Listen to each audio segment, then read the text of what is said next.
Rain had a way of making New York gleam, like the city had been lacquered for an audience. And on the night Arthur Bennett stepped into the golden mouth of Carnegie Hall, the sidewalk shone as if every passing taxi trailed a comet tail. Inside, the lobby swelled with wool coats and perfume and the faint metallic hum of 100 whispered anticipations. A poster near the ticket desk, black background, serif letters, announced him with the kind of clean confidence usually reserved for the already immortal. Arthur Bennett. New works for violin and orchestra. Below, in smaller type, the title he would come to carry like a secret prayer, The Winter Solace. Backstage, the hallway lights flickered in that pre-war habit of old buildings. Arthur stood in front of a full-length mirror with a warped bottom corner that made his shoes look as if they were melting. He lifted his chin, tried a breath, then another, each one snagging on some invisible hook just under the sternum. The tuxedo fit perfectly. The bow tie was straight. The hair, still too unruly, even with the damp from the rain, even with Eliza's hands smoothing it that morning, curled at the temples in the way magazine photographers pretended to hate and then photographed obsessively. He looked like the men on the posters he used to pass as a boy, the ones that made him stop and stare and want. A knock at the door, quick, 3 taps, then the smallest intrusion of a face. 5 minutes, Mr. Bennett. Thank you. Silence again, except for the sourceless breathing of the building. Arthur went to the violin case. It was not his own. His was at home on the mantel, safe and honest, with a rounder tone he had loved since conservatory. Tonight, he'd brought Eliza's violin, the one with the hairline crack beneath the chin rest, the one that had flared open like lightning when the humidity went wild in June and had since been mended with such tenderness you could almost hear the luthier's heartbeat in the wood. He lifted it as if waking a child, tested the pegs, drew the bow across the strings so lightly the sound was a rumor. It's a hall, he murmured to the violin, as if to her. Just a room where people come to listen. That's all. He told himself without believing it. The door opened in a briefer knock that wasn't a knock at all. Eliza. She slipped in with the rain still bright in her hair. She wore a midnight blue dress that made the green in her eyes look like rivers under moonlight. She crossed to him and placed both hands on his shoulders, drawing him into focus. You're breathing wrong again, she said. Am I? You are. She moved her hands to his chest. You're trying to inhale the city. Just take what you need. He let out a laugh that trembled. What if I need all of it? Then take it slowly. A dimple appeared at her cheek, quick as a chord change. You've done harder things. Like proposing to you in a diner with the waitress crying louder than you. I barely cried, she lied. Clara cried. Not me. She was 3 months old. She has always had excellent instincts. The mention of their daughter rearranged his insides with a familiar, intolerable tenderness. Clara, 8 now, tucked under the wing of his sister for the night, had tried to play this very violin that afternoon, tongue at the corner of her mouth, right elbow high as she'd seen him do.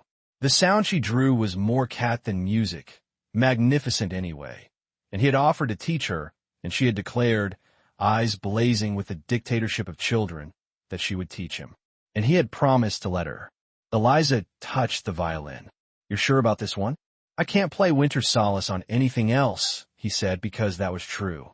He had written those phrases not on paper, but against the memory of Eliza's tone. The piece came from winters when the radiator clicked like an insect choir and they boiled tea in the small kitchen, and the first bars felt like steam against cold glass.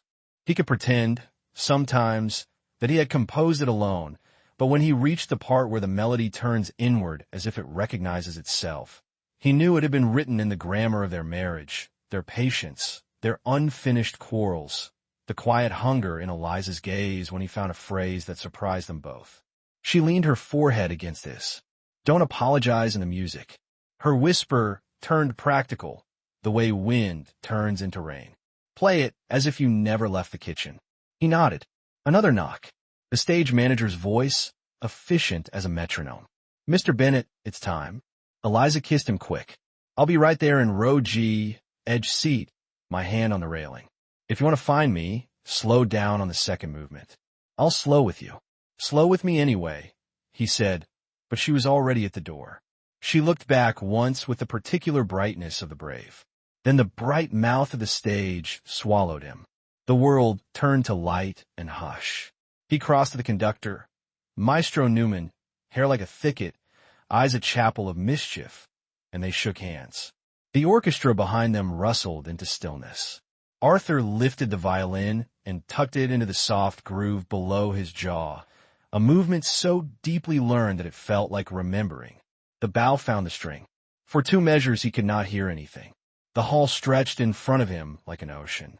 Then the hall softened and became a room. Their kitchen, yes, the kettle singing, Clara's crayons clicking in their tin. Then it became the street in winter, and the empty church he sometimes slipped into when the city scraped him raw, and the first apartment, and the old train car he'd ridden to auditions, fingers numb. The conductor raised his hand. Arthur raised the bow. It began. A hush before dawn. A long thread of tone, barely above breath. A second voice underneath, the cello like floorboards warming under footsteps. The motif returned as if surprised to be itself, turning once, then widening. There's the kettle, there's the window, there's the city outside, and the strings lifted it like a handful of diamonds into the light. He did not think of the hall or the symphony's architecture or the intervallic logic he'd labored over. The music moved the way a language does when you're speaking to the one person who understands the versions of you that never learned to explain themselves. He found Eliza in row G. She was already holding the railing. By the second movement, the winter had arrived. Not a brutal winter, not a survival winter, but the winter that clarifies. Notes fell like snow that insists on its own silence. The oboes drew shadows around the theme. The bassoon suggested the architecture of grief without spelling it out. Arthur's right hand, the bow hand, loosened as if he were holding a bird that wanted to fly and was teaching it how. He could feel the varnish under his jaw as a warmth, the place where Eliza's chin had worn the wood smoother than any cloth could. He leaned into that place, and the sound widened like a door you didn't know was stuck until it opened easily. At the third movement surprise, a figure he had written on a bus, laughing alone at the audacity of asking an orchestra to dance. He let the joy show. There was a lift in the hall like bodies leaning forward all at once. He wrote it, let it carry him, and when the cadenza came, naked, unaccompanied, the violin speaking the way a thought speaks when you finally stop interrupting it, he did not rush. He let the line reveal its spine, each note stepping directly into the next without apology. The last chord landed with the gentleness of a door closing after the last friend leaves. The silence afterward was ceremonial. It's hard to describe that kind of quiet to anyone who hasn't stood in front of it. It has a weight, the way snow has weight even as it falls like air. Then the applause came like weather. He bowed, dazed. Newman embraced him with operatic sincerity. The orchestra tapped bows against stands, a secret praise musicians save for their own. He looked to row G. Eliza's eyes were wet, and she was smiling as if she had guessed something and forgiven it in the same breath. Backstage was a flood of congratulations. The manager with a crisp handshake and a calendar already rising in his eyes. Donors with their practiced warmth. A tall young critic with a notebook who asked, too quickly, what the second movement was about, as if music were a house and you could point at rooms. Arthur deflected, as always, with a joke. He wanted to get Eliza into the car before the rain turned cold, wanted to get Clara out of her aunt's apartment and into her own bed, wanted to make tea with the window open and let the city finish clapping without them. He found Eliza near the stage door, her coat open at the throat, catching the city's damp in the hollow where his hand belonged. You slowed, he said. You let me find you, she said. Tea? Tea. They stepped into the alley to avoid the main crowd. The rain was steady now, soft enough to feel like a presence rather than an argument. A fan called his name from the mouth of the alley. Arthur waved, that half-embarrassed wave of men who grew up taught not to want attention and then got it anyway. They hurried to the car, an aging sedan that kept threatening to rattle itself into legend. Eliza drove, as she always did after performances, so he could let the adrenaline fall through him without taking anything else down with it. Clara will ask for the story again, Eliza said, turning on to 57th. How you wrote the kitchen part. It's not about the kitchen, he said, mock-offended. That kettle would disagree. She'll demand hot chocolate then, he said. For rigor. She'll get it, Eliza said. For rigor. They fell into that companionable quiet that belongs to people with a long argument they are carefully not having. It was about touring, really, the calendar in the manager's eyes, the new offers, the way their life would have to stretch thin. Eliza had stepped back from playing when Clara was born. No sacrifice, she'd insisted, redirection, and he had believed her and not believed her. They had a way of leaving truths half-said so they could offer them later as gifts. He reached across the console and brushed her knuckles with his fingertips, confession enough for now. They took the bridge at a patient crawl. Rain braided itself into ropes across the windshield. Headlights in the opposite lane smeared into white ribbons. A truck in front of them, a delivery truck with a tarp cinched badly, hit a patch of pooling water, swerved, then corrected with a violent shudder that sent a wave across both lanes. The sedan slewed half a foot, then another. Eliza's hands were calm and exact on the wheel. Arthur pressed his palm against the dashboard in the useless reflex of passengers. The world did not go slow, it went bright. The rails of the bridge lifted like a breath sucked too quickly. The rear tires stepped out and did not step back in. Eliza said his name, a single note, and for a second he could hear the way she had said it in 100 rooms. The tiny variations, all the ways of loving someone, becomes a dialect. Then the car rotated in a great, easy arc as if they had decided to turn around and were simply doing it badly. The sound of metal against metal was the sound of a cathedral organ choosing one impossible chord and holding it. Glass became rain. Impact is private. Even when it happens in public, it is private. The car crumpled, not like paper, but like something that had been trying very hard to stay ordinary and finally gave up. The smell of wet engine and friction filled his body. The violin case, which he had fastened carefully between his calves, slammed up and then down into the footwell, a living thing trying to survive. The seat belt tore across his chest, and the edge of the buckle found the soft part of his hip and lodged there like a memory he would not be able to shake. He went sideways, then forward, then nowhere at all. Silence returned as a room with no doors. He woke inside a light that kept changing shape. For a while the light was an ambulance, breathing in blue. For a while the light was a hospital, breathing in white. Faces orbited. A nurse with freckles like a constellation he wanted to name. A doctor whose eyebrows made him think of stern fathers. A police officer who spoke gently, too gently, in that voice people use when they're carrying something on a tray you cannot survive being handed. Mr. Bennett, someone said. Sir, can you hear me? He could. He wished he could not. They asked him to say his name. He said it. They asked him to rate the pain. He said a number that meant nothing. They asked him if there was someone they should call. He said a number that used to ring in their kitchen with the kettle like a second telephone. Someone wrote it down with apology in each downward stroke. Later, when the room had emptied into the kind of midnight that happens only in buildings where grief is kept on a schedule, he pulled himself upright inch by theater blocked inch. He was not alone. On the chair by the door sat Eliza's violin case, dark as a closed eye. Someone had set it there the way you set down a presence you do not understand. The clasp glinted. He swung his legs over the side of the bed, found the floor with his feet, made the small noises of animals in pain, and stood. Each step toward the chair cost him. He opened the case. The velvet smell reached him first, perfume and forest and years. He lifted the instrument and saw, with an astonishment crueler than any blow, that it had survived. A scuff along the rib like a healed scratch. The repaired crack below the chin rest intact. The bridge straighter than his breath. He put the violin against his neck and the bow in his right hand and played a single note that did not carry an inch before falling to the floor like a coin. He waited for tears.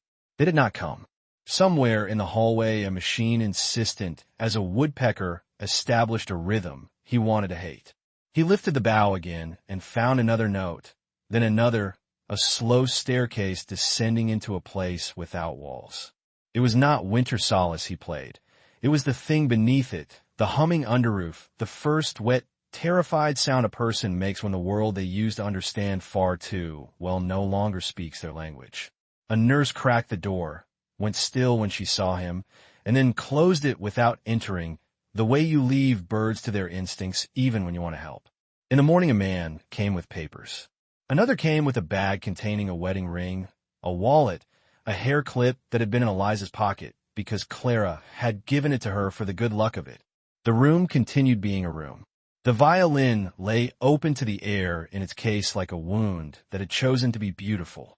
The thing about grief is that it creates a corridor between the body and a distance only the spirit understands. Arthur walked it without knowing he walked it. He signed papers. He answered questions. He went home and found the apartment full of the wrong light. He moved around like a man, trying to remember the rules of gravity. The kettle shrieked at one point, and he lifted it carefully, poured water he did not drink, spilled some, left it, watched a drop travel the counter like a wandering planet. People came, as they will, with their clean shirts and their casseroles and their fragile courage. They sat on the edges of chairs and let their eyes fill with the kind of tears that are half kindness and half apology. They said Eliza's name like a spell and Clara's name, as if it contained the key to a locked door they wanted very much to open without making any noise. He nodded and thanked and breathed and listened for something he would not have been able to describe even if it had arrived. On the third day, he dressed in his concert clothes, a habit as reflexive as reaching for the light switch in a strange hotel, carried the violin case, and left the apartment with the door standing open behind him. He did not lock it. He did not think to. The air outside had a different temperature. The city, in a trick of mercy, continued its endless, indifferent kindness. Trash trucks and pigeons, and a woman laughing into a phone while she dashed across the street. He walked. He found himself at the river without deciding to go there. The bridge rose in the distance, a dark rib cage against a brighter sky. He stood with his hands on the railing and stared until distance became a kind of fog. People routinely underestimate the time it takes to stand still. He stood so long an old man with a dog came and went and came again. Somewhere behind him, a saxophone shaped the afternoon into something tolerable. He opened the case. The wind off the water caught the edge of the velvet lining and lifted it half an inch. He put the violin to his neck, the bow to the string, and waited for the sound to tell him what to do. Nothing came. He tried again and found a single thread of tone that didn't belong to him. He followed it until it broke. He tried another and another. They kept breaking. He smiled at the river for its honesty. He closed the case and walked. There are days that do not feel like days, but like corridors you move through to arrive somewhere else you did not know you were going. He moved through several. He learned exactly how long grief could keep a person awake and exactly how little sleep a body could survive on without the world filing a complaint. He learned which church doors were left unlocked during the gray hours, which benches did not draw the attention of men whose jobs were to keep benches clean. He learned the city's breath. He sold nothing. He kept nothing. He carried the violin. When friends tried to anchor him to the surface, "Come stay, let us, please," he kissed their cheeks and left notes and became smoke. On a night when the winter was practicing, he walked into Central Station because the light inside was the kind that makes polished stone look like memory. He watched travelers watch the board. He listened to the trains lunge and arrive and exhale. He sat near Platform 9 on a bench that had accommodated more lives than any one person's memory could hold.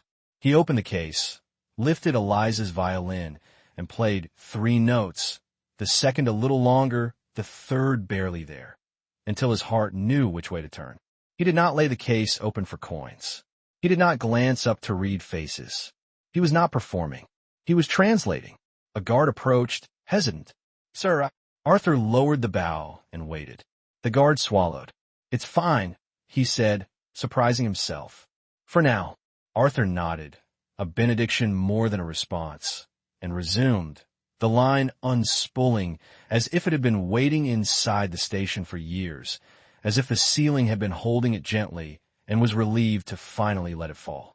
He would return the next morning, and the morning after that, because the station's breath matched his, and because the trains taught him a courage so mechanical it became of the spirit. Arrive, rest, depart. He had not yet learned that the world would sometimes pause to listen. He had not yet met the young professor who would hear the ghost of a lost symphony and chase it like a man pursuing a rumor he knows is true. For now, there was only the winter practicing and the violin telling the air that it had shape. The rain that had lacquered the city on the night of his triumph returned as a mist that settled in the station's high windows and turned the lights into halos. Someone paused, and then someone else, and in their pause a space opened that would eventually hold a crowd. But on this first night, it held only a woman with tired hands who set her suitcase down and let her eyes close. Arthur saw her, but did not perform for her. He followed the thread of tone that had finally stopped breaking. Outside, the city laced itself into its evening. Inside, a man who had been a comet and then a crater sat at platform 9 and found the note he could bear. The day discovered its ending. The corridor became a room. He thought just once of the kettle. He thought just once of Clara holding the bow wrong and the sanctity of that wrongness. He whispered into the instrument. No words, just the posture of speaking, and the violin, cunning and old and patient, answered. When he put away at last, the silence did not feel like abandonment. It felt like a hand that understood when not to hold. He rose, and the station breathed a goodbye at the hem of his coat. He walked into the winter that clarifies. He did not look back. The night folded itself neatly and placed itself on the shelf of the past. And somewhere far off, a day already forming contained the bright shock of a young man with coffee hearing a series of notes and saying, out loud to no one, wait, I know that.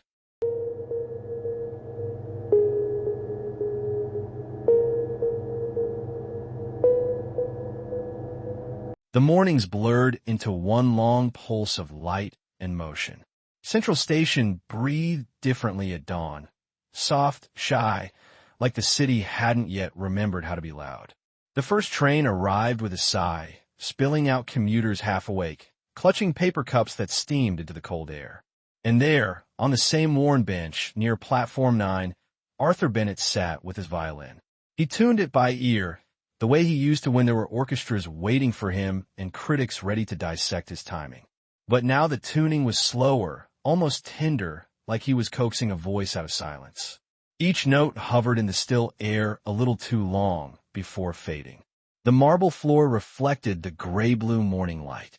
The old man leaned forward, listening as if the instrument might tell him something new. He had learned the rhythm of the place, the station's invisible heartbeat.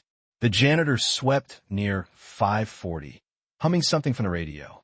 A flower vendor rolled his cart past the benches at 6 sharp, the wheels squeaking with the precision of ritual. The same security guard, the one who had once told Arthur to move along, now simply nodded each morning, eyes softer, almost embarrassed. Arthur nodded back, but said nothing. He didn't talk much anymore. He didn't need to. The first note always came when the board flipped with new arrivals, letters clacking like applause. Then he began. The melody shifted each day, but always carried a trace of Winter Solace, like a ghost walking among new faces. Sometimes he played bright and light, letting the music stretch and breathe like sunrise. Other mornings it was slow, aching, stitched with the kind of pauses that only loss can teach. The trains joined in, rumbling bass beneath his bow. At first, no one noticed. People were too fast, too focused on screens and schedules. But the city, even in its hurry, remembers beauty. The sound began to find its listeners. A woman who sold newspapers stopped folding them whenever he played. A child in a puffy red jacket always tugged his mother's sleeve, pointing, the man with the music. A custodian leaned on his broom just long enough to sigh, smile, then return to work. The violin changed the space. It softened it. Sometimes, Arthur closed his eyes while he played and could almost see Eliza in the reflection of the station windows. Her shape in the glass, head tilted just so, lips curving as if to whisper, "You're slowing again." And then, faintly, the echo of a girl's laughter, Clara's laughter, somewhere beyond the trains. He played to that. When the song ended, he would open his eyes and find the world had moved on. People dropped coins into his case, a few bills. He never asked, never refused. He gathered them at the end of the day and placed them quietly into the hands of whoever needed them most. The boy sweeping floors, the woman who fed pigeons, the janitor with the bad knee. He wasn't playing for himself anymore. He was playing for the station, for everyone who rushed past it without realizing how much sound could hold them still. The violin carried a tone only age can summon, a weight of stories under each note. And yet, each morning, Arthur felt something within him quietly repair. He didn't know that, across the city, a name long forgotten was beginning to wake again. That morning, Ethan Graves spilled his coffee. It wasn't unusual for him. He was always spilling something, coffee, papers, his own thoughts. A professor at Juilliard, he was used to juggling too much. Lectures, rehearsals, a doctoral student who still couldn't distinguish a minor sixth from a major sixth. But that morning, something was off. He had missed his train once already, and the next one was delayed. He ran through the station, scarf flying, when he heard it. A sound. At first, it was nothing, just music faint under the noise of the morning crowd. Then it cut through the air with surgical precision, a tone so clean, so heartbreakingly familiar, that he froze mid-stride. The melody curved and turned with the kind of phrasing only one man on earth had ever mastered. No, it couldn't be. It was impossible. He dropped his cup. Hot coffee splashed across the tiles. The people around him swore and stepped aside. Ethan didn't hear them. His head turned, scanning, searching the station for the source. Then he saw him, an old man in a brown coat, hair thin and white, back slightly bent. But the hands, those hands, they moved with grace and control that defied time. The bow lifted and fell as if speaking a language forgotten by the rest of the world. Ethan's heart slammed against his ribs. The piece, those intervals, those shifts, he knew them. He had studied them in fragments, photocopies, whispers, and music journals. Winter Solace, the lost work of Arthur Bennett. He had spent years reading about the man. A prodigy, a composer, gone missing after tragedy. Some said he'd drowned himself in the river. Others said he'd fled to Europe. His compositions had become myth, studied like relics. No one had ever found the full symphony. Only sketches, fragments, ideas. But now, right here, the air was full of it. Ethan moved closer, almost afraid to blink. The crowd flowed around him, the sound from the violin growing stronger, purer. The man's eyes were closed, his expression serene, but each note seemed to come from a wound long-heeled, yet still tender. The music broke Ethan. It wasn't just technical brilliance, it was truth. Every bar carried a lifetime inside it. He felt something catch in his throat, an ache that belonged to someone else but had found him anyway. When the final note faded, silence filled the station. The old man opened his eyes. He looked around, smiled faintly, nodded to no one in particular, and began packing his violin. Ethan stepped forward before he could think. "Excuse me." The man looked up, startled. His eyes were light blue, pale but sharp. "That piece," Ethan stammered. Who taught you that?" The man didn't answer. He simply placed the violin in its case. Ethan tried again.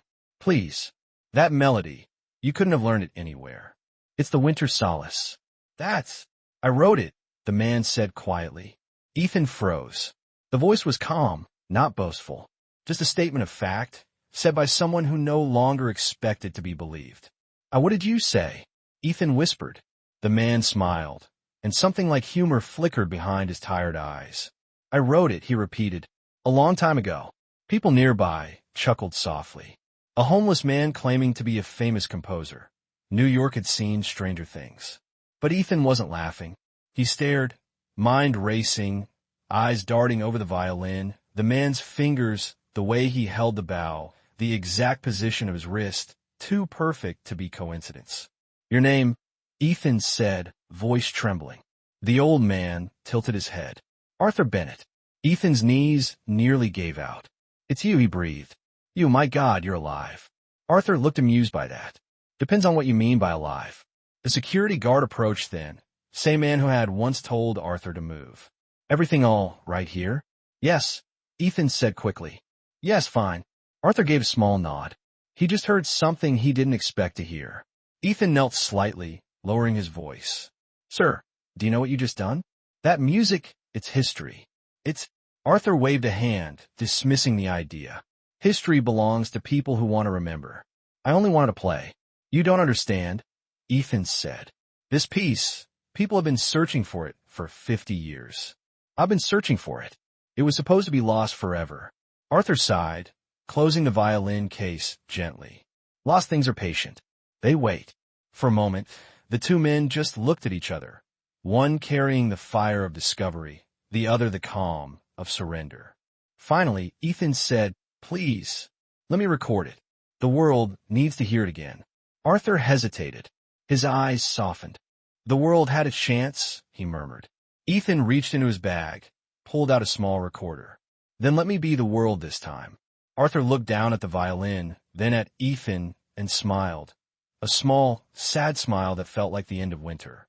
Once more then, he said. He lifted the bow. The first note rang through the station like a bell calling ghosts to prayer. Ethan pressed record. The melody unfolded, richer this time, as if Arthur had found something in Ethan's belief that let the music breathe deeper. The crowd gathered again, commuters, tourists, guards, children, each one stopping without knowing why. The violin told a story older than any of them, of love, of loss, of a man trying to find God through sound. Ethan stood frozen, every nerve alive, the recorder trembling in his hand. He realized that this moment, this exact instant, was history remade. When the last note fell, no one spoke. Even the trains seemed to pause. Arthur lowered the bow. There, he said softly. That's how it should have sounded. Ethan swallowed hard. It's perfect. Arthur smiled faintly. Nothing's perfect, son, but sometimes it's enough. The crowd began to applaud, hesitant, unsure of what they had just witnessed, but moved all the same. The sound filled the station like light through stained glass. Arthur nodded in gratitude, though his eyes seemed distant, already fading into another time. Ethan turned off the recorder. I'll make sure they hear you again, he said. Arthur closed the case. Then you'll be the first in a long time to listen properly. He rose, nodded once to the guard, once to Ethan, and walked slowly toward the exit. Ethan stood there for a long moment, holding the little recorder as if it were something sacred.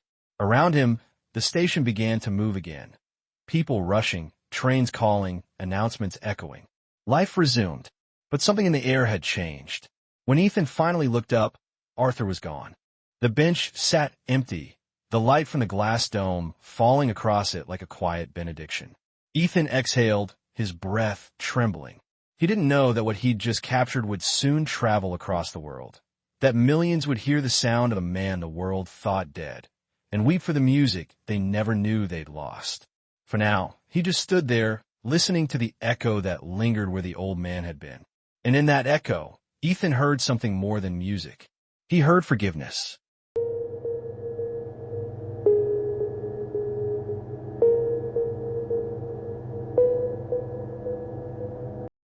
That night, Ethan couldn't sleep. The music wouldn't let him.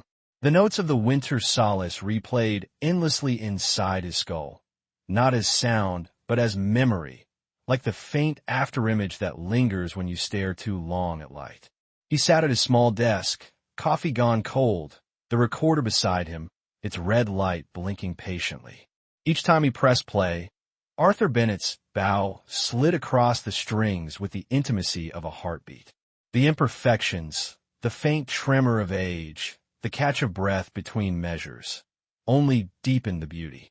He pulled the old newspaper clippings closer, scattered across the desk like pieces of an unfinished puzzle.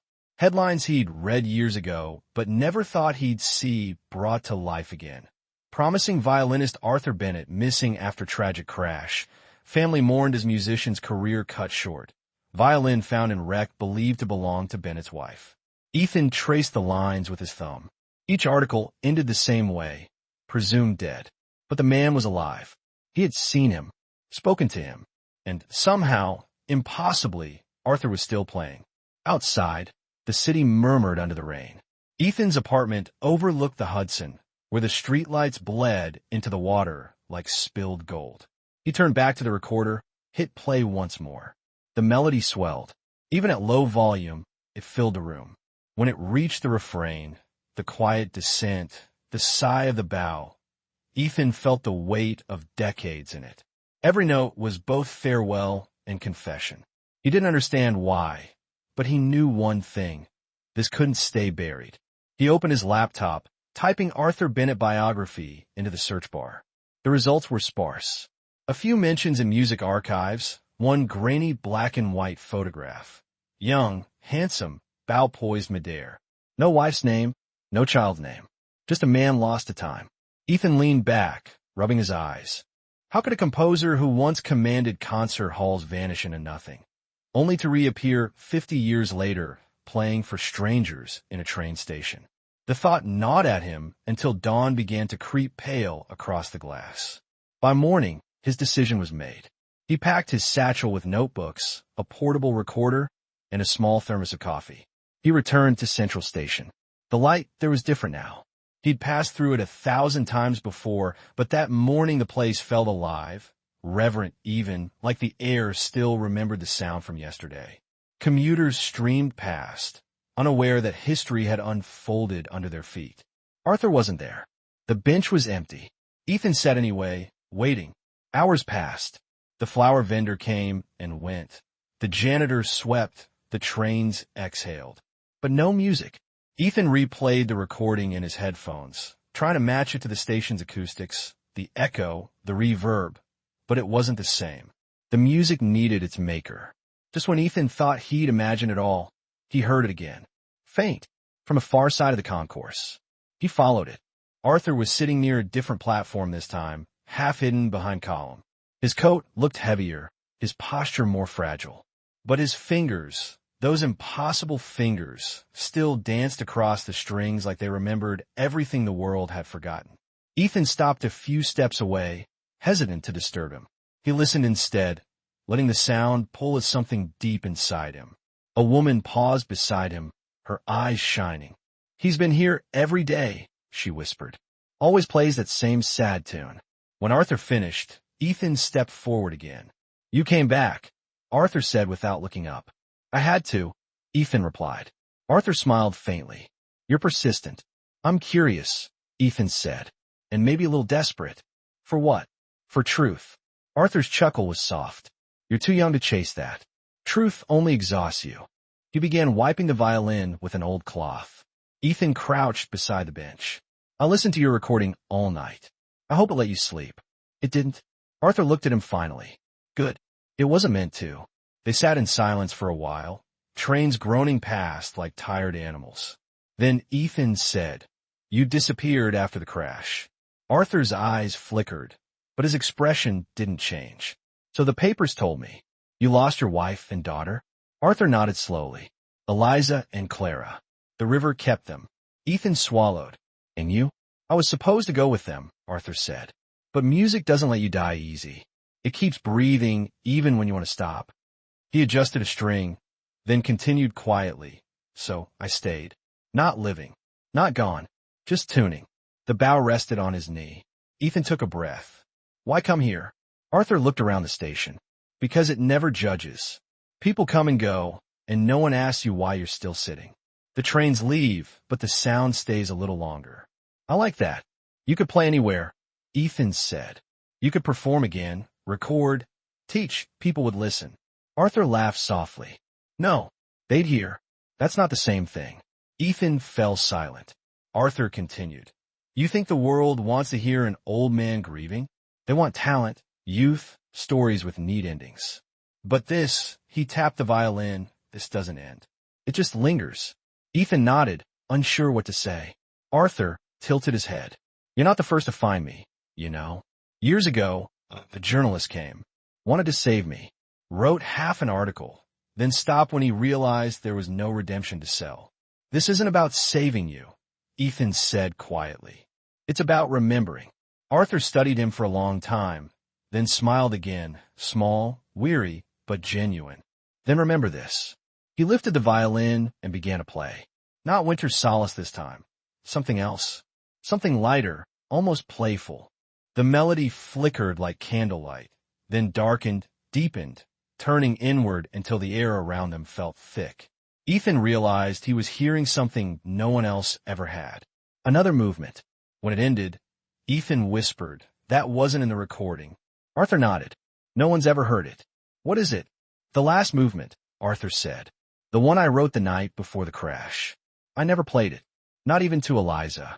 Ethan's throat tightened. "You should record it." Arthur shook his head. "It belongs to her." They sat in silence again. Ethan didn't press. He knew better now. The next few days became ritual. Each morning, Ethan returned to the station, notebook in hand. Arthur would already be there, playing, always near Platform 9. They barely spoke, but a quiet friendship formed in the spaces between the notes. Ethan brought him coffee sometimes, or a sandwich. Arthur rarely ate, but he always thanked him. The world outside began to shift. A man with a phone recorded one of Arthur's performances and uploaded it online. Within days, it spread. Millions of views, comments calling him the ghost violinist, the maestro of Central Station, a miracle. Ethan watched it unfold with equal awe and dread. Arthur didn't know yet. He kept playing, unaware that the world was listening again. One morning, Ethan decided to tell him.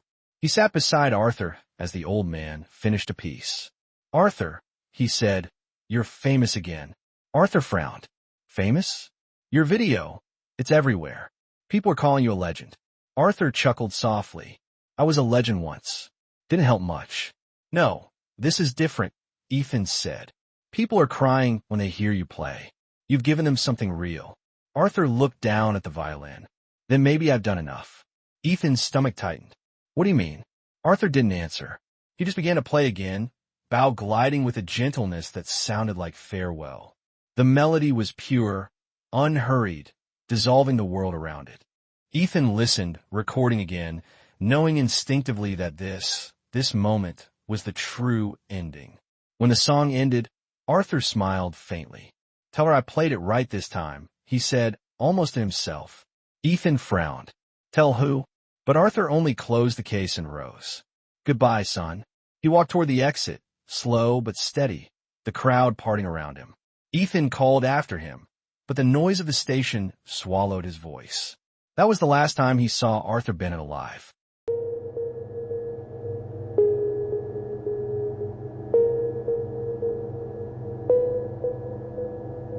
They had folded his coat with a care that felt like apology. Ethan stood in the shelter's small office with the kind woman who'd called, the hum of a vending machine doing its best imitation of sympathy along the far wall. On the desk, a paper cup of coffee nobody would drink, a plastic bag with a few things, and an envelope with his name in a hand that leaned forward the way an old man leans when he confides. "He asked us to give you this if anything happened," the woman said, voice soft enough to move dust. Ethan nodded, took the envelope, and felt the sudden unreliability of his knees. The recorder in his pocket seemed to burn through the cloth, as if the last song inside it was trying to get back out into the air and finish doing whatever it had come to do. He stepped into the hallway, because grief needs a corridor. Fluorescent light buttered everything with a false calm.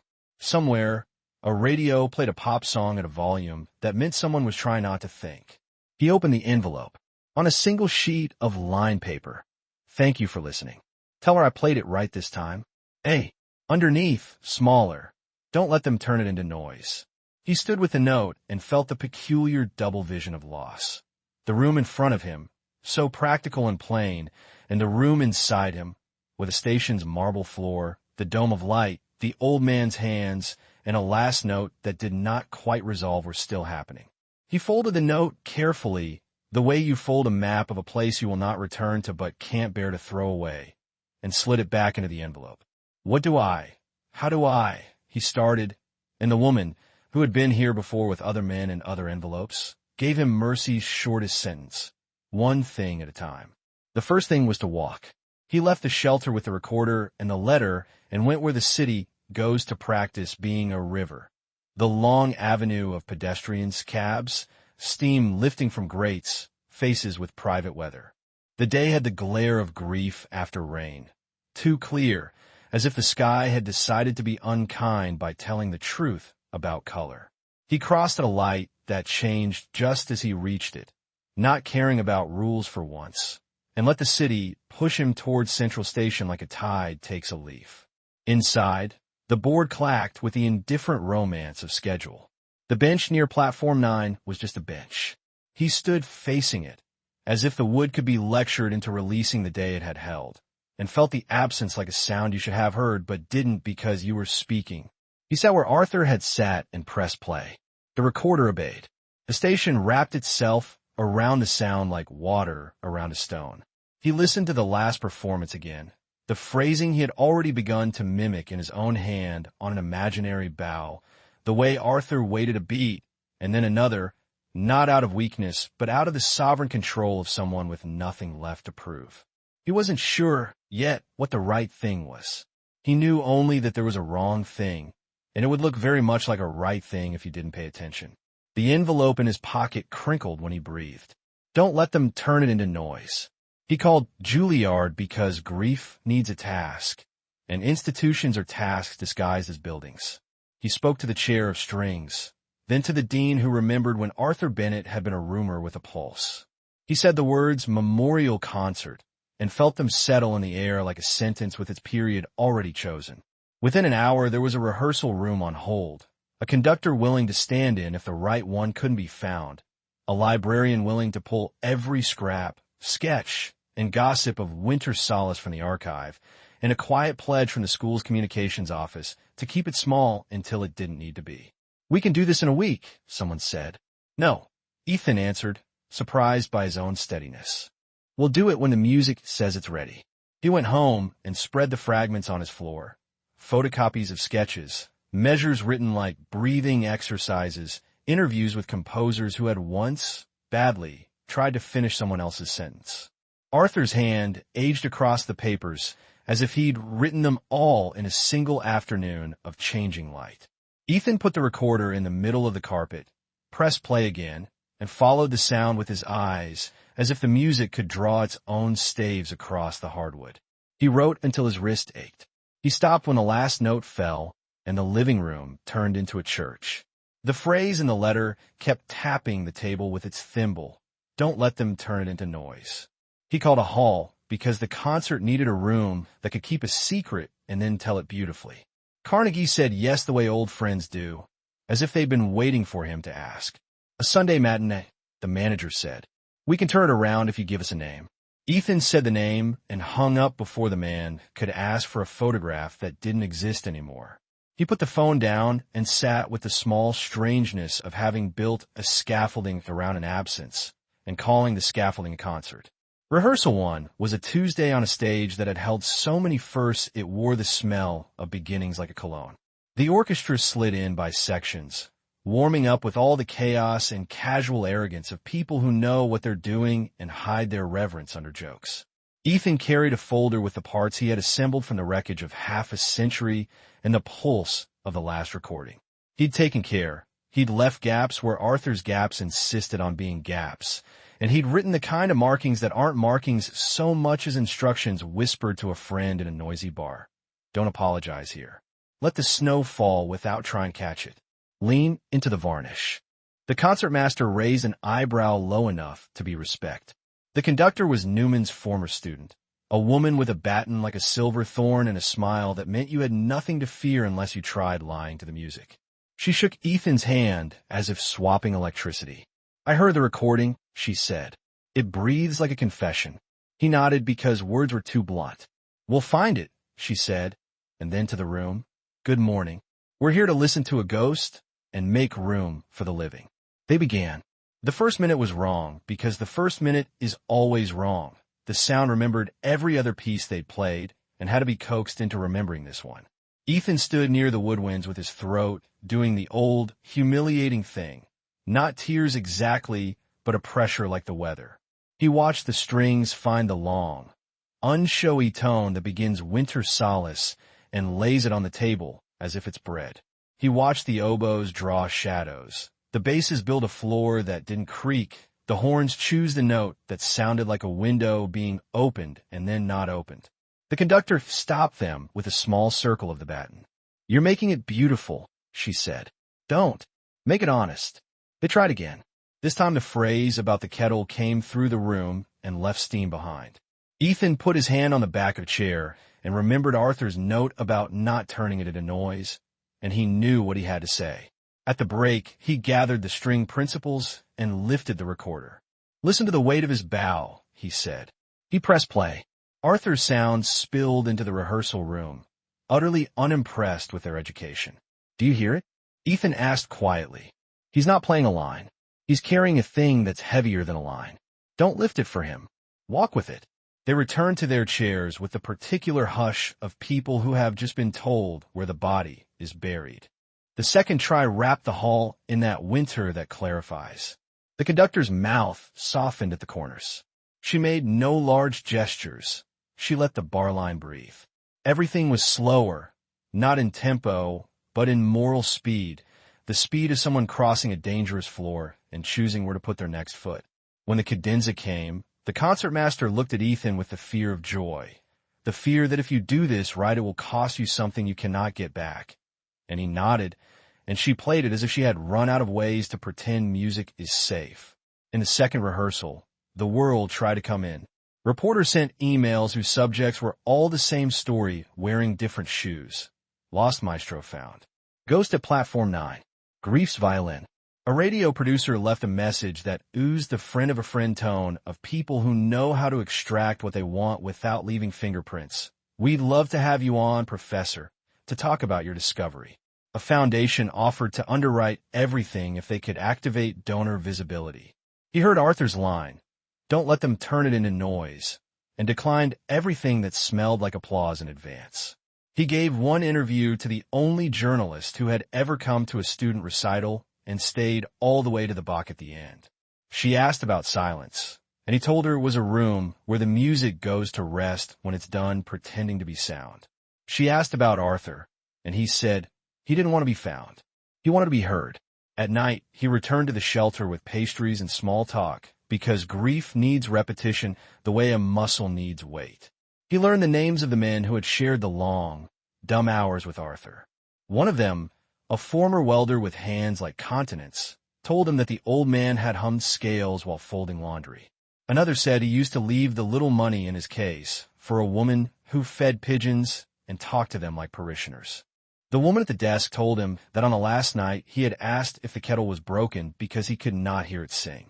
"We don't have a kettle, sweetheart," she had said, and he had smiled as if she had told him good weather was coming. Ethan listened until the stories braided themselves into a single rope he could hold when the water lifted. At the third rehearsal, the librarian brought a box from the archive that had, in a trick of institutional comedy, been misfiled under Bennett, Arthur, Miscellany. Inside, beneath a program with a coffee ring like a planet and a telegram from a conductor whose vowels had all the right names, was a single sheet in pencil, a page from the last movement, the one Arthur had never played. For staves, a melody that lifted and then refused, markings in a hand that didn't believe in dynamics so much as the ethics of breath. At the bottom, a note to himself so small you might miss it: "Don't resolve. Rest." Ethan passed the page to the conductor and felt the small click when a puzzle accepts the final piece and becomes not a puzzle anymore, but a picture.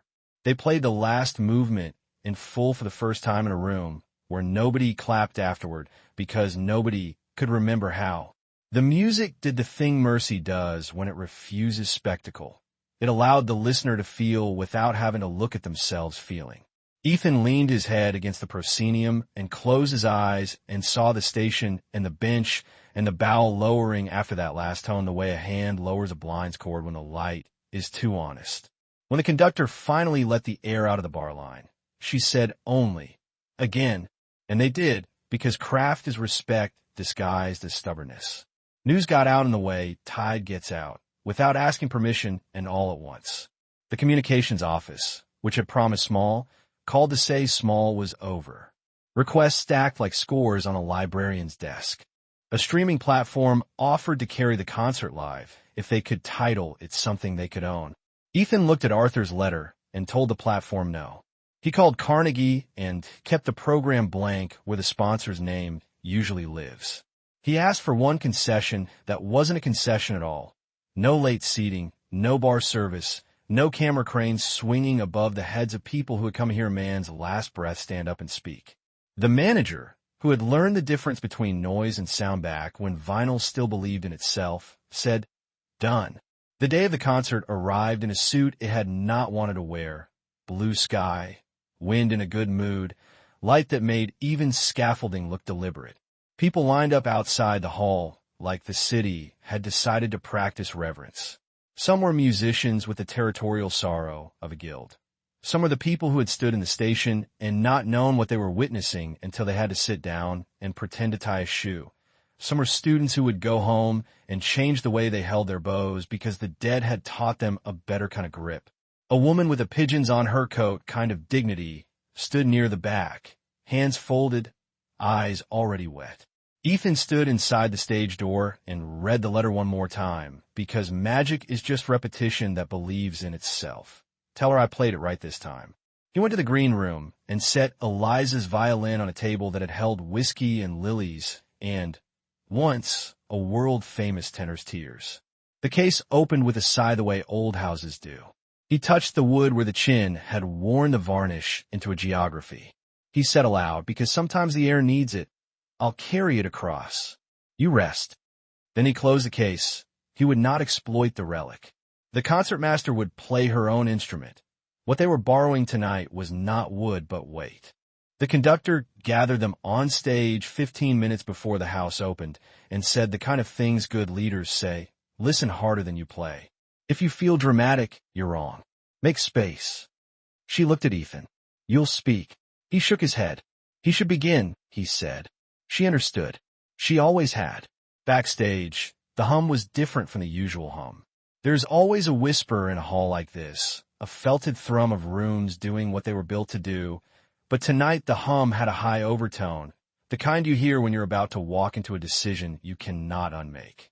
Ethan stood in the wing and watched people settle into the red slope of the seats, watched lights dim in a long exhale, watched the small coughs and throat clears a room must discharge before it can be silent. He thought about rules and decided to break the smallest one. He walked to a stand at the edge of the stage and clipped the envelope to it with a wooden clothespin he'd brought from home, a domestic gesture that said, "We are not holy men. We are people with kitchens and kettles and lost children and benches and the need to be forgiven for surviving." Then he stepped back into the wing and let the conductor enter. The audience stood without being asked. They didn't clap right away because some nights are smarter than the people who attend them. When they did, it was the kind of applause that blesses rather than demands. The conductor bowed and turned and lifted her hand, and for a second everything that had been rushing for weeks came to a clean halt. The way a train, if driven by a person who knows how, can stop so gently you mistake arrival for stillness. The first note rose. It rose like the steam in their old kitchen. It rose like a curtain lifting not on a show, but on a room inside another room, where two people have been quiet for too long and finally remember how to speak. It rose without urgency.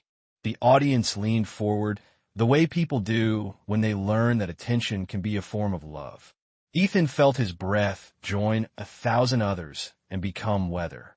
The second note followed, and then the third, and at the small turn, where the melody recognizes itself and decides to let you see that it knows, you could feel a decision make itself in the room. We will listen. We will not clap early. We will not cough into the rests. We will let silence do its job. In the side balcony, a child asked a question in a whisper and was shushed by a mother with the specific tenderness of someone who would like to cry, but has elected not to yet. In row G, edge seat, a space remained empty because the house manager, who had once been a violinist long enough to know when to stop, had left it that way. The light fell on the empty cushion the way light falls on a page you're about to read again after a long time. The orchestra found the winter that clarifies. The woodwinds drew their shadows, careful not to narrate. The conductor's left hand gave a small mercy to the second violins, and then took it back, as if to remind them they could carry their own weight. The cadenza came and went like a confession told into a friend's hands. The last movement stood up without resolution and rested where rest was right. People forgot to breathe, and then remembered all at once in a sound like a sea turning over in its sleep. Ethan closed his eyes at the end because sometimes sight is an insult to hearing. He didn't cry. He stood very still and thought of a man sitting on a bench near Platform 9 and how the station had learned his name and how the trains had practiced arriving and departing until even grief knew the timetable. He thought of the note. Tell her I played it right this time. He thought of the woman with pigeons and of the shelter's kettle that didn't exist and of the recorder that had, like a small brave animal, carried a song across a dangerous road. He opened his eyes as the baton fell and the last vibration left the room like a polite guest. Silence came and sat among them like someone who had been invited to dinner and knew exactly when to speak and when to allow the table to consider what had been said. Then the applause arrived, not like weather this time, not like demand, but like gratitude remembered at the last minute and given honestly. Some stood fast as if pulled by strings. Others stayed seated and covered their mouths and let what needed to happen without trying to make it something else. After bows and the soft crush of flowers and the goodbye that orchestras do with their cases, Ethan remained in the wing. Musicians passed him with the gentleness we reserve for people who are carrying something breakable. He went to the stand with the clothespin and unfastened the envelope and held it, the way you hold a bird that has learned the way back home and doesn't need you anymore. He found the conductor in the green room, staring at her hands like they were instruments she was learning to play for the first time. "Thank you," he said, meaning for listening like that. She nodded. "We didn't make it beautiful," she said. "We made it true." He smiled at the difference and let the word true sit between them without needing to be warmed. Later, alone on stage, he set the recorder at the edge of the boards and pressed play, not to replace what had been done, but to set the ghost and the living version side by side, like old photographs on a mantle. Arthur's sound rose into the empty hall and met the room's new memory of itself and made a third thing that did not erase either. Ethan sat in row G, edge seat, and imagined a hand on the railing and the slow smile of someone who had guessed something and forgiven it in the same breath. He did not know yet that the video would travel without his help, that someone in the upper balcony had filmed not the whole concert, but the moment before the first note when the hum had turned into silence, and that this absence, made visible, would pass from phone to phone like a sacrament no one knew how to name. He did not know that an orchestra in another city would ask for the parts, that a conservatory far away would dedicate a practice room with no mirror, that a child in a puffy red jacket would tell her teacher she wanted to learn the violin, because sometimes trains sing and she wants to answer. He knew only that the night had done what it was asked to do, and that for once the world had not tried to take more than it was given. Outside, the city resumed its excellent habit of moving. Wind found a way between buildings. Steam made opinions. A bus groaned. Near Central Station, a bench sat with the insouciance of furniture, and a pigeon, not knowing it had ever eaten sacraments, hopped twice and flew. Ethan walked there because grief still needed a route, and the night needed to be finished in the place where it had begun. He sat on the bench and placed the envelope beside him, so the wood could carry the weight of the words for a minute. He pressed the recorder into his palm, felt the cheap plastic give the way inexpensive things give when asked to keep expensive secrets.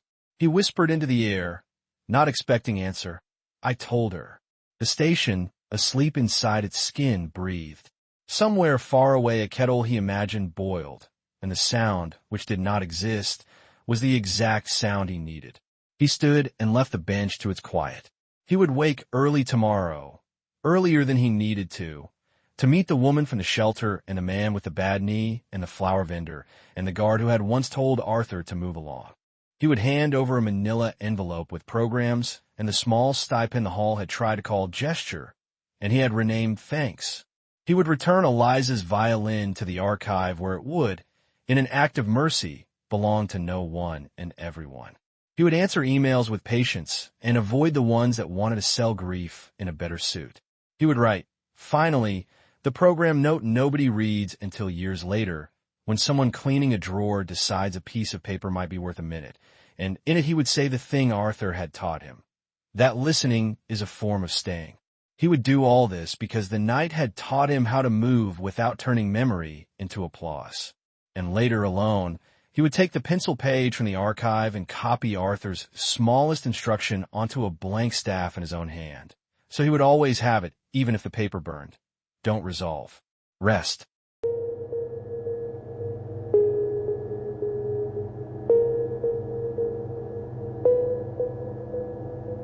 Ethan found the letter 3 mornings after the concert, folded in the shape of quiet news.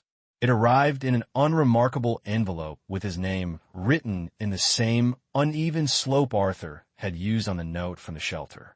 The postmark was old, older than the concert, older than Arthur's death, faded to the gray of things that had been waiting a long time to be found. Inside was one line in blue ink.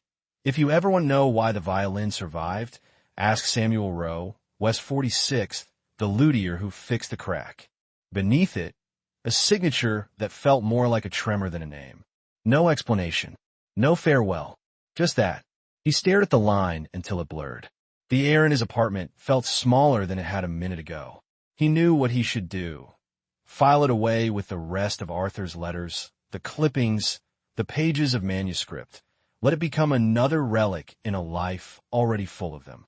But curiosity, the kind that doesn't ask permission, rose like static. He grabbed his coat, the recorder, and the envelope, and walked out into a city still rinsed clean by rain. The workshop on West 46th was half hidden between a locksmith and a deli, its sign so faint it looked like a rumor. Rowe violins, repairs, restorations, instruments with history. The windows were clouded with the residue of rosin and decades. He pushed the door. A bell rang the way small bells do when they've seen too much. Inside smelled of cedar and varnish, of glue warming gently on a stove in the back. The old man behind the counter looked up from a half-car scroll. His hands were beautiful in the way tools are beautiful after a lifetime of use. Scarred, certain, shining with memory. "You must be the professor," he said. "Arthur told me you'd come." Ethan froze. "He told you?" "Not lately," Samuel said, smiling. "A long time ago. He was a man who planned for surprises." He set the scroll down. "He came to me once, before he disappeared for good. Brought that violin of his wife's. Asked me to fix the crack under the chin rest. I told him it could be patched, but it would never be invisible. He said good. Some things shouldn't heal all the way." Samuel wiped his hands on a rag, walked to a cabinet, and pulled out a small black case. "He told me if anyone ever came asking, someone who truly listened, I was to give them this." He set the case on the counter. Ethan's pulse stuttered. The case was old, its leather cracked, but he knew it. The latches were the same, the faint engraving of initials A.B. still visible. "He left it here?" "For safekeeping," Samuel said. Said he wasn't finished with it yet. Said one day someone else would have steadier hands. Ethan hesitated before opening it. Inside, cushioned in velvet, lay Eliza's violin. It was exactly as he remembered from the concert green room. Dark, luminous, humble, and grand all at once. The crack under the chin rest had been sealed with care. But Samuel leaned forward, pointing. "That piece of maple there, just below the bridge, lift it carefully." Ethan frowned, reached, and found that the small panel loosened with the gentlest pressure. Beneath it, hidden in the hollow of the violin's body, was a folded scrap of paper. He drew it out, heart hammering. It was a fragment of music, 4 bars, pencil faded to near disappearance. Above the staves, in Arthur's hand, for when the silence needs company. Below, in smaller writing, "The note you're afraid to play is the one that belongs to you." Ethan stood there with the violin in one hand, the paper in the other, and the workshop seemed to tilt, the dust motes suddenly bright as confetti. He didn't speak. Samuel poured tea from a dented kettle that whistled just once before dying away. He came here every year for a while, he said. Didn't always bring the violin. Sometimes just sat there, talking about the way would remember sound. Said it's like people. The music stays even after the bow stops moving. Ethan set the paper on the counter, smoothed it flat. Did he ever mention why he stopped playing in public? Samuel looked past him, toward the door. Because grief made him deaf for a while. He could hear notes, but not meaning. So he waited until meaning came back. Outside, traffic murmured, distant but steady. Ethan picked up the violin again, turning it in his hands. "What would you do?" "Play it," the luthier said simply. "That's what it's for. Not to be kept quiet. But mind you, whatever's inside that wood, once you let it out, you can't put it back." Ethan nodded slowly. Then maybe that's the point. He lifted the instrument to his jaw, feeling the cool varnish settle against his skin. The bow, Arthur's bow, still balanced in the case. He drew it across the string once, softly. The note that came was unlike any he had ever heard. Warm, uncertain, human. Not perfect, not meant to be, but alive. He played the 4 bars from the scrap. The melody was simple, but it carried something that made the room lean in to listen. The air itself seemed to hum. Samuel closed his eyes. "That's it," he whispered. That's what he couldn't play until now. Ethan stopped, the bow hovering. "It feels like the world forgiving itself," Samuel finished. He said once that he wasn't writing music anymore. He was writing apologies. They sat in silence for a long time. When Ethan finally left, the violin was in his arms. The letter and a scrap of paper were tucked safely in his coat. Outside, the late afternoon had turned gold, the sun setting between buildings in long, forgiving beams. He walked without hurry, every step keeping time with the memory of that note. That night, he couldn't bring himself to go home. He took the subway to Central Station instead. The concourse was almost empty, the echo of footsteps soft as prayer. He walked to Platform 9, sat on the same bench Arthur had claimed as his own, and opened the case. The wood gleamed under the fluorescent light, humble but waiting. He began to play. The sound filled the station like breath returning to a body. Not the grandeur of concert halls, not the discipline of performance, something else. Intimate, trembling, real. It was as if the station itself had been holding its breath for this. The night guard leaned on his broom, listening. A woman waiting for a delayed train closed her book, eyes shining. A child tugged at his father's sleeve and whispered, "It's him." Ethan played until the trains came less often, until the air grew still.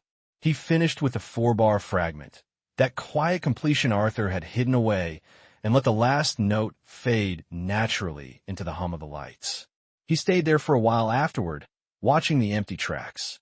Somewhere above the din, he thought he heard another sound, the faint echo of a bow on strings, far away but unmistakable. Maybe memory, maybe something else. When he finally left, he left the bench warm. The violin came with him, cradled carefully against his chest. He didn't know what he would do with it yet, only that it didn't belong in darkness anymore. In the weeks that followed, letters began to arrive.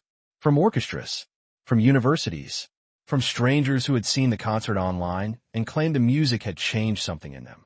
Some wrote about forgiveness, some about lost loves, some about nothing at all.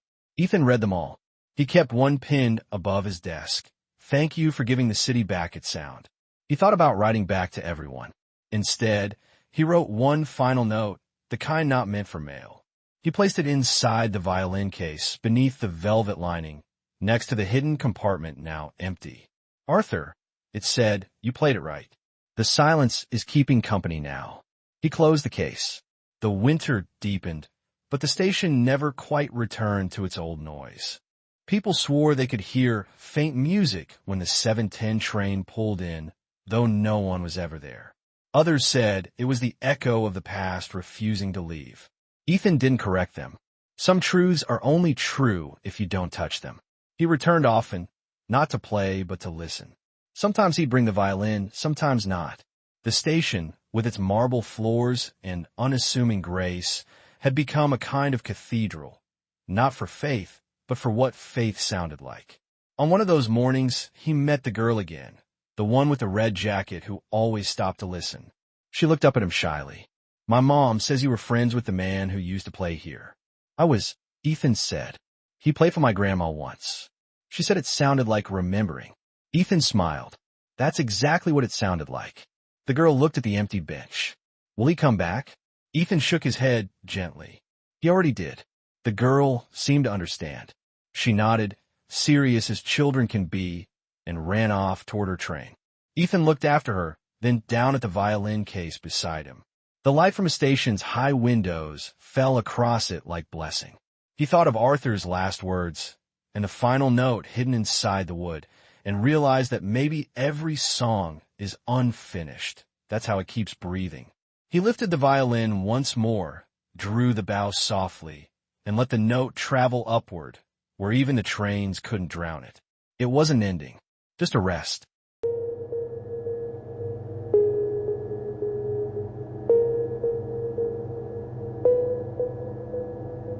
The shop's window glowed dimly against the falling snow, its reflection bending light into strange shapes. Ethan stood there longer than he meant to, the breath fogging on the glass, listening. Inside, the gramophone turned with the lazy patience of old machinery, and from it came the unmistakable sound of the Winter Solace. Arthur's violin, the station's echo, that impossible tenderness rising and falling like a tide that refused to rest. But something was different. Behind the familiar melody was another sound, faint and fragile, a second violin line woven like smoke through the first. It wasn't on the original recording. Ethan knew every second of that file, had played it for orchestras, for students, for himself when he couldn't sleep. This was new, gentle, deliberate, an answering voice. He stepped inside, the bell ringing softly above him. The shop smelled of resin and rain-soaked wood, the kind of air that remembers years. An old woman behind the counter looked up. Her hair was silver, her glasses large and cracked at one corner. "Cold night," she said. Ethan nodded, his eyes never leaving the gramophone. "What did you get that recording?" She smiled. "A man left it here years ago. Said it belonged to a friend who'd come back one day to finish it. His pulse caught. What was his name? Didn't give one. Only said that when the song changed, I'd know it was time to play it again." Ethan walked closer. The gramophone hissed softly, the turntable spinning. Arthur's violin sang through the air, every note alive, and then the second line again. A harmony, climbing just behind, subtle enough to feel rather than hear. It was tender, almost hesitant, like someone joining in after years of silence. He leaned close, trying to understand, but the sound wasn't digital distortion or echo. It was real. The two instruments moved together, one leading, one answering, as though a duet had been waiting in secret all along. He turned to the woman. "Can I see the record?" She lifted the needle, handed him the vinyl disc. It was unmarked except for a small engraving near the edge, tiny letters scratched by hand. "For me." Ethan felt something in his chest break open. The shop blurred for a moment. He ran his thumb over the letters again, as if they might rearrange themselves into meaning. "He left this for me." The woman nodded. "Seems so. The funny thing is it didn't sound like that before. Only started changing a few days ago. Music's got a mind of its own sometimes." He placed the record carefully back on the turntable, lowered the needle. The melody began again, filling the small room. Arthur's tone was unmistakable, warm, human, forgiving. But underneath it, the second violin moved like a ghost learning to breathe. Ethan closed his eyes. For a moment, he could almost feel the air shift around him, the faintest touch of wind, as if someone had passed just behind. When the music stopped, the silence in the room was heavy and kind. The woman cleared her throat softly. "It's yours if you want it." He said it belonged to the listener. Ethan took the record, thanked her, and stepped back into the snow. The city had gone quiet for the night. Snow muffled its noises, turned light into memory. He walked without hurry, holding the record close beneath his coat, each step guided by the melody still echoing in his head. He didn't understand how the music had changed or why, but maybe understanding wasn't the point. Maybe the world had simply chosen to keep singing for a man who had once refused to stop. He crossed towards Central Station. The clock over the entrance glowed like a solemn moon. Inside, the air was warm, the marble floors slick from melted snow. Few trains ran this late.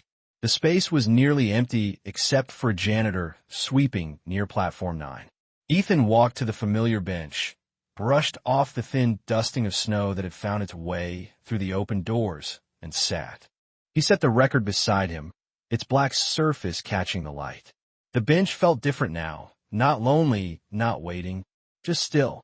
He imagined Arthur sitting beside him again, violin in his lap, bow trembling slightly in those steady old hands. He imagined the conversation they never had time to finish, the laughter that had been cut short by silence, the forgiveness neither had known they needed. He opened the violin case. The instrument looked unchanged, but when he held it, he felt something new, a warmth in the wood, as if it had been listening all this time. He raised it to his chin, drew the bow gently across the strings. The first note was fragile, almost afraid, then steadied. The sound moved through the vast room, found the corners where old echoes slept, and woke them. He played the Winter Solace once more.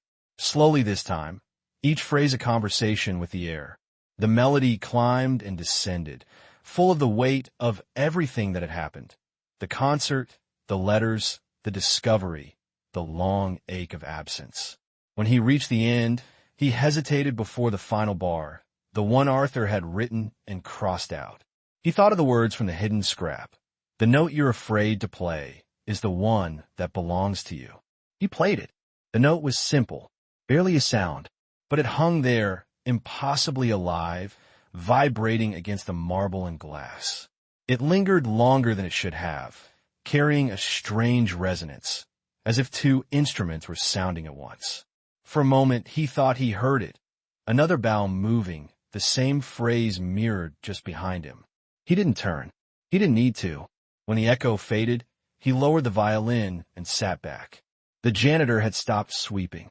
A few late travelers stood motionless on the platform, unsure why they'd paused. The air in the station felt different, lighter somehow, as though something had finally exhaled after years of holding its breath. Ethan stayed until the last train pulled away. Then he packed the violin, slipped the record inside his coat, and walked out into the snowfall. The city was luminous, every streetlight wrapped in mist. Somewhere far above, bells chimed the hour, soft and unhurried. He walked past familiar corners, through streets that had once felt cold, and realized that grief had changed shape. It wasn't leaving him, but walking beside him now, quieter, patient. The melody from the station still hummed faintly in the back of his mind, joined by that second line, the one that had waited so long to be heard. At home, he placed the violin on the table, beside the letter and the old photographs he'd gathered over the months. The apartment seemed less empty tonight. He lit a single lamp, its light falling like memory across the walls, and set the record on his turntable. The needle found the groove. Arthur's violin began again, steady and alive. Then the answering line entered, soft, shimmering, unafraid. Ethan closed his eyes, letting it surround him. It wasn't just a duet. It was a conversation across time, a man and his ghost, music and silence, loss and forgiveness meeting in the middle. When the last note faded, he didn't move. The air felt whole. He looked at the violin one last time and whispered, "Rest, old friend." Outside, the snow thickened, covering the streets, the station, the city. The lights blurred into halos. Somewhere, unseen, a train passed, its whistle cutting through the night. A long, rising tone that seemed to echo Arthur's final chord. It lingered in the cold air, then softened into nothing. Ethan turned off the lamp. The room dimmed to a tender gray. He lay back on the couch, the music still playing somewhere beyond hearing, and let sleep take him. In his dreams, he stood in the station again. But this time, Arthur wasn't alone on the bench. A woman with dark hair and a gentle smile sat beside him, her hand resting over his. They played together, not for the crowd, not for the world, just for each other. The melody was the same, but lighter now, free of sorrow. When they finished, Arthur looked up and met Ethan's gaze across the dream's distance. He nodded once, grateful, before fading into the light. Ethan woke before dawn. The snow had stopped. The city was silent. He rose, poured himself a cup of coffee, and watched the horizon blush with the first colors of morning. The world, it seemed, was beginning again. He took one last look at the violin, still resting where he'd left it, and smiled. Some music, he realized, doesn't end. It simply learns how to live in the quiet. Outside, Central Station stirred awake. A young violinist, no more than 12, set up near platform 9. Her instrument was small, the tone uncertain, but she played with a kind of wonder that made people slow their steps. A janitor paused to listen. A mother lifted her child to see. The air filled with fragile, new sound, the kind that carries stories even when no one remembers the names. And somewhere in the echoes above the trains, if you listened closely enough, you could still hear two violins answering each other. One from the past, one from now, turning silence into something the world could keep.